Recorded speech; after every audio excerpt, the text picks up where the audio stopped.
Assalamualaikum warahmatullahi wabarakatuh. Berjumpa lagi di channel Ngaji Ringan. Nah teman-teman, kita sekarang berada di materi ke-64, yaitu karakteristik Islam, ijabiyah dan tawasun. Ijabiyah, membangun sikap positif. Ajaran Islam mendorong umatnya untuk bersikap positif. Di antaranya wujud karakter al-ijabiyah ini adalah Islam menolak sikap dan pemikiran pesimisme terhadap dan selalu menghargai kebaikan. Menolak pesimisme yaitu menganggap bahwa segala sesuatu yang ada pada dasarnya adalah buruk atau jahat. Penganut paham ini akan melihat bahwa hidup selalu berisi kejahatan.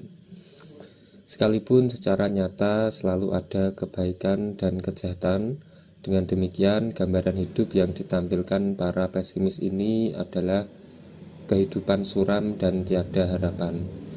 Perasaan sedih, kemurungan, putus asa, absurditas, sakit, dan kematian dipandang sebagai bersifat dasariah.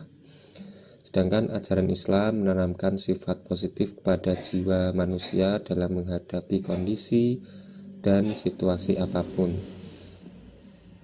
Hal ini tergambar pada sabda Rasulullah SAW, "Ajabal amril mu'minin inna amrahu kullahu khairu walaysa daka ahadin illa lil mu'minin in asabatahu sarra'u sakaro fakana khairu lahu wa in asabahu darra'u sabaro fakana khairu lah."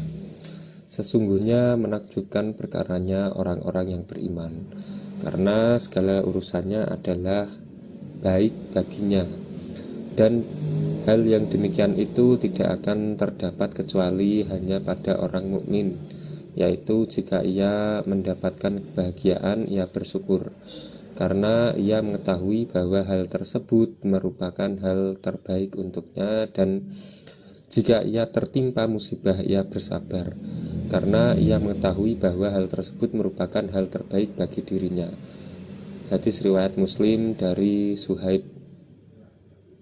Berkenaan dengan kesabaran, Rasulullah SAW menegaskan bahwa kesabaran dapat menghapuskan dosa. Ma yasibul muslima min nasabi wala wasobi wala hammi wala khusni wala adan wala khommi khattas sawkati yusakuha illa kafarallahu biha min khotoya. Tidaklah seorang muslim tertimpa suatu penyakit dan keletihan, kekhawatiran, kesedihan, dan tidak juga gangguan dan kesusahan, bahkan dari duri yang melukainya, melainkan Allah akan menghapus kesalahan-kesalahannya. Hadis riwayat Al-Bukhari dan Muslim dari Abu Hurairah. Islam memiliki pandangan yang unik tentang kematian dan kehidupan, kesedihan dan kegembiraan, kesakitan dan kesehatan, di mana semuanya dipandang dengan pandangan positif sebagai ujian dalam kehidupan yang akan membawa kepada kebaikan jika disikapi dengan sikap yang tepat menurut tuntutan Sang Pencipta kehidupan Allah Ta'ala. A'udzubillahi minasyaitonirrajim. Bismillahirrahmanirrahim. Tabarakalladzi biyadihil mulkul ladzi khalaqal mauta wal hayata liyabluwakum ayyukum ahsanu amalan amalau wa huwal azizul ghafuru wa huwa ala kulli syai'in qadir. Maha suci Allah yang di tangannya lah segala kerajaan, dan dia maha kuasa atas segala sesuatu yang menjadikan mati dan hidup, supaya dia menguji kamu siapa di antara kamu yang lebih baik amalnya, dan dia maha perkasa lagi maha pengampun. Quran Surat Al-Mulk. Islam selalu mengajarkan sikap optimisme meski dalam realita yang paling buruk sekalipun, menghargai kebaikan. Islam yang selalu memandang positif dan menghargai nilai-nilai kebaikan dan keadilan dari siapapun datangnya. Misalnya Rasulullah SAW pernah memuji peristiwa Hilful Fudul, perjanjian kebaikan yang pernah diadakan pada masa sebelum Islam di rumah Abdullah bin Jad'an At-Taimi. Hilful Fudul adalah sebuah pertemuan yang membicarakan tentang tidak adanya kehakiman dan undang-undang yang melindungi kepentingan segenap penduduk Mekah dan sekitarnya, terutama untuk melindungi kaum lemah dan golongan lapisan bawah yang dianiaya oleh pihak yang kuat.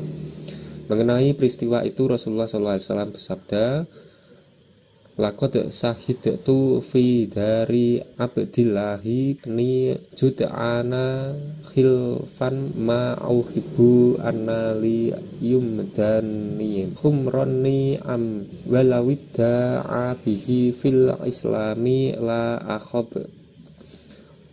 Sesungguhnya aku telah menyaksikan di rumah Abdullah bin Jud'an sebuah peristiwa, sebuah perjanjian yang aku tidak suka menggantinya dengan unta merah guna menyalahi perjanjian itu. Seandainya aku diajak kepada perjanjian itu di masa Islam, sungguh aku akan menyambutnya. Islam mengajarkan sikap positif berupa penghargaan terhadap orang yang memiliki jasa, meski terhadap orang musyrik sekalipun. Rasulullah SAW tidak melupakan jasa Mut'am bin Adi yang pernah memberikan ijarah atau jaminan keamanan kepada beliau sewaktu beliau pulang dari Taif menuju Mekah, di mana hal ini menurut syair Munir Muhammad Al-Ghadban, penulis buku Manhaj Haraki, merupakan tamparan keras bagi Quraisy dan menyinggung perasaannya. Sebelum pemberian ijarah itu, Mut'am bin Adi bersama Hisham bin Amir bin Al-Harits, Huzair bin Umayyah bin Al-Mughirah, dan Zam'ah bin Al-Aswad menjadi salah seorang tokoh Quraisy yang mendukung penghapusan boikot pada kaum muslimin. Di dalam sirah terungkap, Mut'am inilah yang berusaha menyobek naskah pemboikotan yang tergantung di Ka'bah. Rasulullah SAW bersabda, sangat menghargai dan selalu mengenang jasa baik Mut'am bin Adi, sehingga beliau pernah bersabda di Badar ketika kaum muslimin berhasil menawan 70 orang pemuka Quraisy, "Seandainya Al-Mut'im bin Adi masih hidup kemudian berbicara kepadaku tentang tawanan perang yang buruk ini, pasti akan kubebaskan mereka untuknya." Yang kedua, tawasun, ya, seimbang dan proporsional. Islam mengarahkan agar kehidupan ini berjalan dengan proporsional, memperhatikan seluruh aspek kehidupannya secara seimbang lahir dan batin, jasmani, rohani, serta material dan spiritual dalam kerangka ibadah meraih akhirat. Dalam mencapai tujuan akhirat, Islam bukanlah agama yang memisahkan antara urusan batin, rohani atau spiritual dengan urusan lahir, jasmani, dan material. Islam tidak menerima sikap gulu atau berlebih-lebihan dalam memperhatikan suatu aspek dan membuang aspek yang lainnya. Islam memandang dua aspek ini adalah satu kesatuan yang harus ditempatkan secara proporsional dalam tujuan meraih akhirat. Allah Ta'ala berfirman, "A'udzubillahi minasyaitonirrajim, bismillahirrahmanirrahim.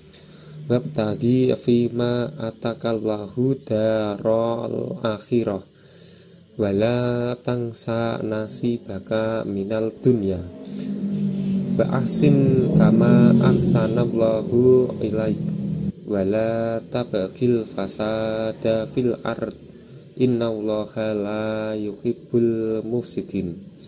Dan carilah pada apa yang telah dianugerahkan Allah padamu bahagiaan negeri akhirat, dan janganlah kamu melupakan bahagiamu dari kenikmatan duniawi, dan berbuat baiklah kepada orang lain sebagaimana Allah telah berbuat baik padamu, dan janganlah kamu berbuat kerusakan di muka bumi. Sesungguhnya Allah tidak menyukai orang-orang yang berbuat kerusakan. Quran Surat Al-Qasas